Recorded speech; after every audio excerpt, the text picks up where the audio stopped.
अस्सलाम वालेकुम, welcome to my YouTube family. I hope आप सब खैरियत होंगे। एक बहुत ही इंटरेस्टिंग स्टोरी के साथ, और छोटी सी स्टोरी है, पूरी देखिएगा। आई होप आपके दिमाग में बैठ जाए, समझ लगे। उस्ताद और शहद की मक्खी। एक तालिब इल्म ने अपने उस्ताद साहब से अर्ज़ की, उस्ताद मोहतरम, आपके पीरियड में हम बात अच्छी तरह समझ जाते हैं, आपकी बातों का लुत्फ़ भी उठाते हैं और इसलिए आपके पीरियड का इंतज़ार भी रहता है, लेकिन जब हम किताब पढ़ते हैं तो हमें वो लुत्फ़ हासिल नहीं होता जो आपके पीरियड में हासिल होता है। उस्ताद साहब ने फरमाया, शहद की मक्खी शहद कैसे बनाती है? सवाल किया गया। एक तालिब इल्म ने जवाब दिया, फूलों के रस से। उस्ताद साहब ने पूछा, अगर तुम फूलों को यूं ही खा लो तो उनका जायका कैसा होगा?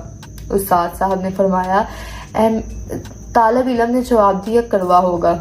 उस्ताद साहब ने फरमाया, ऐ मेरे बेटे, दर्स व तदरीस का शोबा भी शहद की मक्खी के काम की तरह है। उस्ताद शहद की मक्खी की तरह लाखों फूलों मतलब कुतब और तजुर्बात शहादात का दौरा करता है और फिर अपने तलबा के सामने इन फूलों का रस निचोड़ मीठे शहद मतलब खुलासे की सूरत में ला कर रखता है।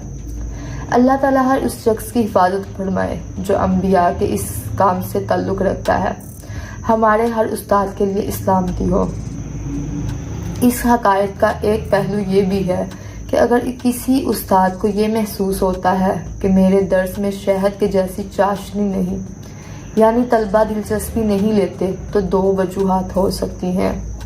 पहली वजह यह है कि उस उस्ताद ने शहद की मक्खी की तरह फूल का दौरा नहीं किया, यानी उसने पूरी तैयारी नहीं की, उसने एक एक किताब नहीं पढ़ी, बल्कि वही किताब पढ़ी है जो वो पढ़ा रहा है। दूसरा ये कि शहद की मक्खी की तरह उस उस्ताद ने फूलों का रस निकाल कर शहद बनाने की बजाय तलबा के सामने कड़वे फूल ला कर रख दिए हों, मतलब जैसे किताब पढ़ी वैसे ही सामने रख दी।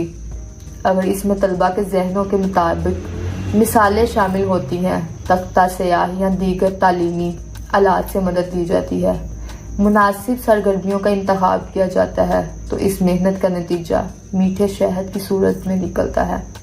उस्ताद का काम शहद की मक्खी के काम की तरह सख्त और थका देने वाला है, लेकिन उसका नतीजा भी शहद जैसा लजीज और शरी होता है। इसीलिए तो उस्ताद को माँ बाप का भी रुतबा दिया गया है। आई होप आपको हमारी स्टोरी अच्छी लगी होगी और इजाज़त दीजिएगा। अल्लाह हाफिज़।